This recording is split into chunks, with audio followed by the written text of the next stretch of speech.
Thank you very much. Good morning, everybody, and thank you for taking the time to listen to Vimy Resources. As mentioned, I am the newly appointed Managing Director of Vimy, and this will be my first face-to-face presentation, so here goes. So Vimy, we are looking to develop the first greenfields uranium project in Western Australia and at MULGA Rock. So at a glance, we have 100% interest in the MULGA Rock project, which is located about 300 kilometres northeast of Kalgoorlie. Importantly, we are the only project to have reached substantial commencement. I'll talk about that a bit more later, but it's quite a significant milestone and ensures that we have all of the ministerial approvals and consents required to develop this uranium project. Life of mine, we're looking to produce £3.5 million per annum for 15 years, cash costs in the mid-$20 range. That's based on a 2020 DFS. The reserves and resources up on the screen, you can see, importantly, the reserve grade at over 800 ppm is quite high grade, and that is what makes this project economic at current uranium prices. Our second project, located in the Northern Territory, Alligator River, more consistent with unconformity-related uranium deposits such as in the Athabasca Basin in Canada. Here we have an initial resource at one of our prospects called Angulali, which is 26 million pounds, very high grade, 1.3% uranium. For those that are not used to reporting in percentages, that's nearly 13,000 ppm U3O8, so around 20 times the resource grade of MULGA Rock. Smaller deposits, but very high grade and extremely economic. And at MULGA Rock, in addition to the uranium, we do have base metal occurrences within our uranium resource, and we've now pegged over 2,000 square kilometres of exploration licences, which we're starting the initial exploration to hopefully discover the source of the base metals, which we believe is in a sedimentary basin sitting over the MULGA Rock uranium deposit. So why Vimy? We're in a Tier 1 mining jurisdiction, being Australia, and we're finding that's actually resonating very well with the potential utilities that we would be looking to sell the uranium to. So the North American and European utilities see Australia as a really good source of future uranium for them, especially with what's going on in the world with Kazakhstan and Ukraine and Russia. Having sources of supply in Australia is seen as extremely positive. The project itself, low capex, low opex. The ore body sits in a paleo channel about 40 metres below surface, so very shallow, free digging down to the ore body. The reserve grade, as I mentioned, is relatively high, and we're looking at about an 87% recovery, so the combination of those factors also lead us to having a low operating cost project. The DFS that we completed in 2018 and then refreshed in 2020 did not include the benefit of recovering the base metals, and that's something which we're now working on, and that could also help enhance the economics of the project. We are the only project to have achieved substantial commencement, and that means that all of the approvals that we have in place remain in full force and effect going forward. The permitting well advanced and on track to meet our development timetable, which will see us producing first uranium in 2025. And ESG is the key driver of change. We've seen the COP26 summit last year. There was a lot of pronouncements by governments about reinstating their nuclear energy policies or expanding or enhancing their nuclear energy fleet. And as people move away from coal, we see nuclear as being the logical alternative. There's always going to be a push towards renewables, hydrogen and other sources of power. However, if the sun's not shining and the wind's not blowing, then uranium is the base load power source of choice. Quick snapshot of the company. We've got a market cap today of around 200 million, and at the end of December, 16 million in the bank. The register's roughly 50-50 institutions and retail. Main institutions on the register, we have Paradise Fund out of Sydney.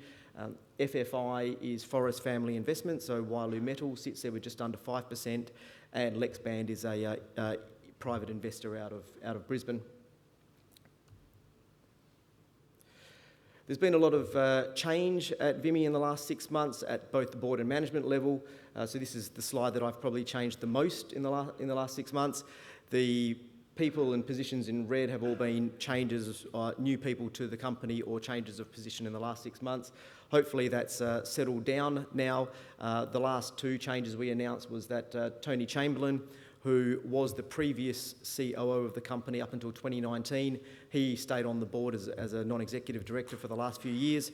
He's now agreed to come back and join the company as of this month as the Chief Operating Officer again. And I've been interim CEO for the last 5 months, and I've now been made MD going forward. And hopefully that will be the last of the changes. But essentially what we now have in place, we're building a team that can take this project from the study phase through to bankable feasibility study, into project financing, and then development and production. And we're building that team around us to enable us to do that. So where are we? We're 290 kilometres northeast of Kalgoorlie in the Great Victoria Desert. The great thing about the location is we don't have any neighbours of note. We've got no towns, communities nearby. The only thing that we share the ground with is a small marsupial called the Sandhill Dunnart, and we're in the process of putting together an area of 6,000 hectares for the Sandhill Dunnarts to roam free, and they won't disturb us anymore. We're just located off the Tropicana Haul Road, and that provides us a lot of advantages. As a small developing camp, we do have services that we can share with Tropicana, and it reduces the cost of our transport to site. So as I said, we cleared the substantial commencement hurdle at the end of last year. In late 2016 and early 2017, the last Liberal government approved 4 uranium projects in Western Australia for development. All of those projects had the same condition, which was a 5-year window to reach substantial commencement. Our drop-dead date was the 16th of December last year, and on the 16th of December at about 3:45 in the afternoon, I received a letter from DWER saying that we had met the conditions under the ministerial statement of substantial commencement. Unfortunately for the other 3, they haven't received that same letter, and they will do what they need to do to try to keep their projects alive. But at least for us, we've gotten over that hurdle, and we don't see any impediments from a political perspective on developing this project. We're now firmly in the secondary approval phase, so dealing with the likes of DMERS and DWER and EPA services, rather than dealing with any sort of government political side of the agenda.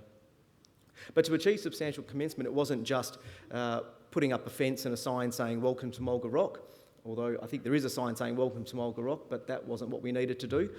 We've cleared both the Ambassador Pit and the Princess Pit, which are our first 2 pits, which will run for about 8 years.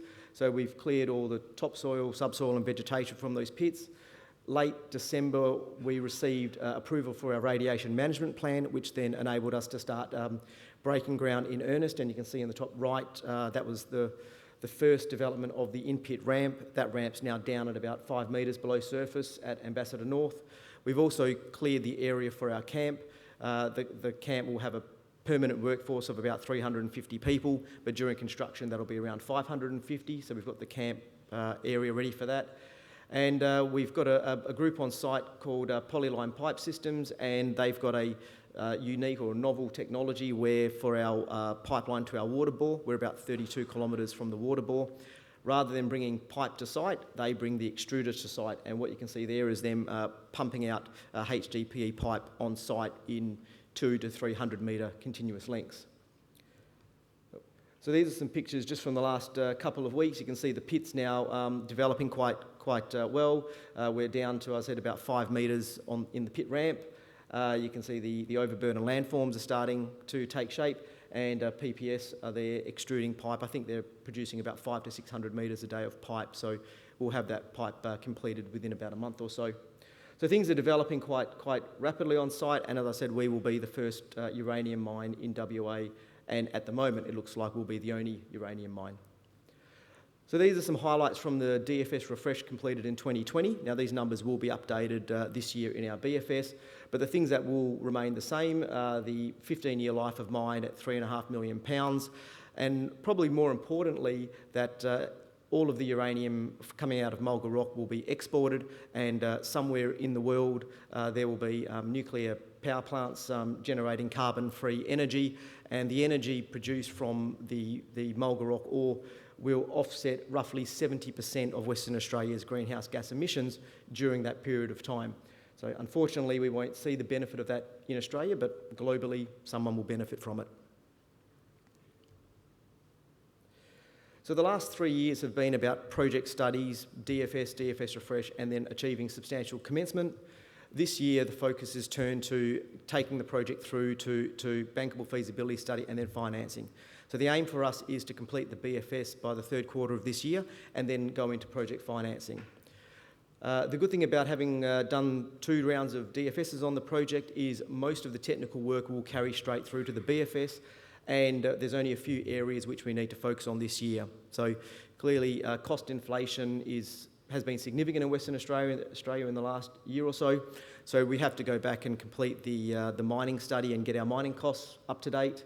We're starting a dewatering trial, which will commence in the next couple of months to enable us to determine how quickly we can get the groundwater down below the paleo channel.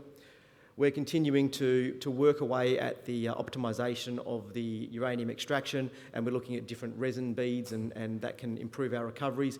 However, at 87%, we're probably getting close to our maximum on recoveries. An item which hasn't been included in the DFS or the DFS refresh was the recovery of the base metals. With the base metals that we have at MULGA Rock are copper, cobalt, nickel and zinc, and those prices have increased significantly over the last few years. So we're now working on ways to recover those base metals, and we believe that those base metals could actually add about $4 to $5 a pound as a credit to our operating costs, so bring our costs down by $4 to $5 a pound. So we're going to do a lot of work this year on recovery of base metals, and we're also starting a study into hybrid power, noting that Tropicana down the road from us is developing a wind farm, which surprised me given we're in the desert, but where we are it's more windy than it is sunny. So they've gone for wind. We might go for a combination of wind and solar, and so we're going to be doing studies on the benefit of those this year. That'll then lead us into a 2-year development timetable for 2023 and 24, leading to first production in 2025. From a uranium extraction point of view, we've done a lot of test work through the study phases, including building a pilot plant in Perth, and we have now taken ore we've had 2 geotechnical investigation trenches dug at site. We've extracted ore and processed it right the way through to yellowcake at the pilot plant in Perth. But more importantly, we've then taken that yellowcake material and transported it from Western Australia to South Australia and exported it out through Port Adelaide.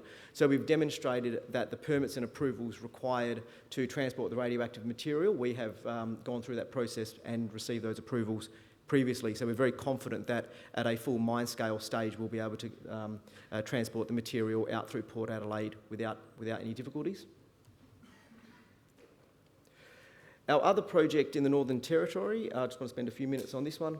Alligator River, we've got a large land holding in the Northern Territory. Over the last few years, we've consolidated the ownership. We now own 100%, having initially acquired a major stake in the project off Cameco, and then last year we bought Rio Tinto out of a minority stake. This is elephant country when it comes to high-grade uranium deposits in Australia. And as I said at the start, Angularli is our maiden resource. We have an inferred resource there, 26 million pounds at 1.3%. The highest grade intercept we had there was nearly 23 metres at 4.6%, so 46,000 ppm uranium. This is really high-grade country, and we haven't been able to get on the ground and do drilling for the last couple of years because of COVID. The project sits in Arnhem Land, so it is a very sensitive area when it comes to COVID and potential infection for the Indigenous communities. We believe we can get back on the ground middle of this year, and we're planning a 5,000 metre drill program.